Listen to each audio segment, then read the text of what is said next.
Hello everyone, welcome back. Today is a GM NV3500. This one was pulled from a 1993 Chevrolet K1500 pickup.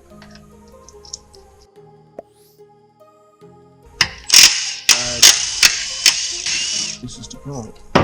Well, there we go, we got it. There's a snap ring in there, conveniently placed. Style snap rings have to be the bane of my existence. Right here is a 13 mil shift detent that there's a little spot down in there where it sits. Might as well pull our sensor off. So our reverse light sensor. Reverse light switch, sorry. So there is fluid inside, but that's fine.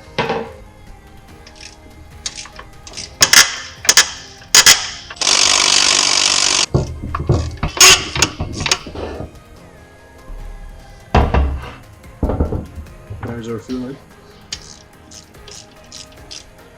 Floating down the stream.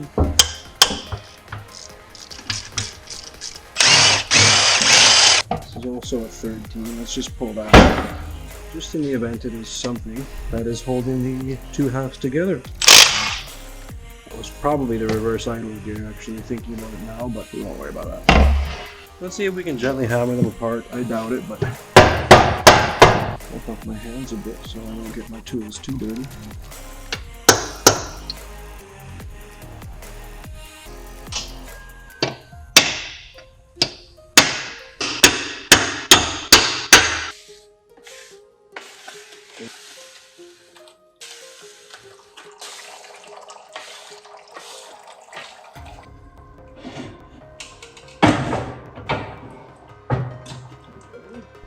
Okay, so what I found was this little pin. This sits in there with its cap. There seems to be a spring behind it, which we can pull out.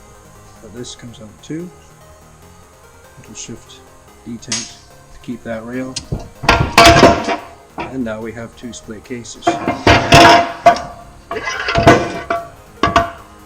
Perfect. Inside doesn't look too horrible.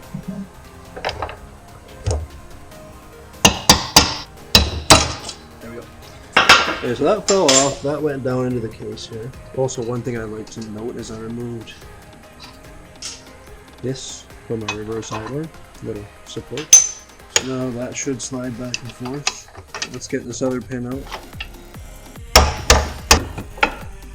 There we are. Okay. We caught that.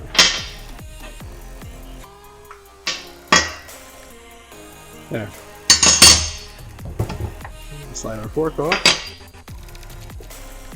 There we go. That's good.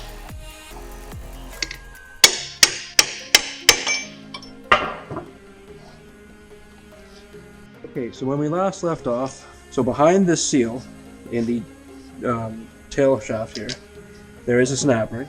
Once that snap ring is removed, everything will essentially fall out of the case. We saw me go through and remove these pins from our shifter cup and our shift rail attachments here. Once you're at that point, the main shaft, counter shaft, and reverse idler shaft will essentially just come out. You do have to tap. I didn't beat it too hard, but with my rubber mallet, I hit the tail shaft until it slid out, and then our counter shaft and reverse idler gear came out together. We have everything fully disassembled.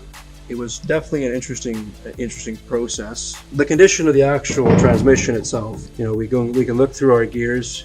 We can note that there's no chips or nothing in our gears on our main shaft. Our synchros look to be in good shape. All right, here's our counter shaft. Let's do the same. And you can really see all the teeth. It's in pretty good shape. Our reverse idler is the same way. This transmission was in pretty good shape. That's everything inside of a GM NV3500 found in the GMT 400 line of truck. If you enjoy this type of content, feel free to give us a like and a subscribe. If you have any comments, feel free to leave them down below. Thank you very much for watching.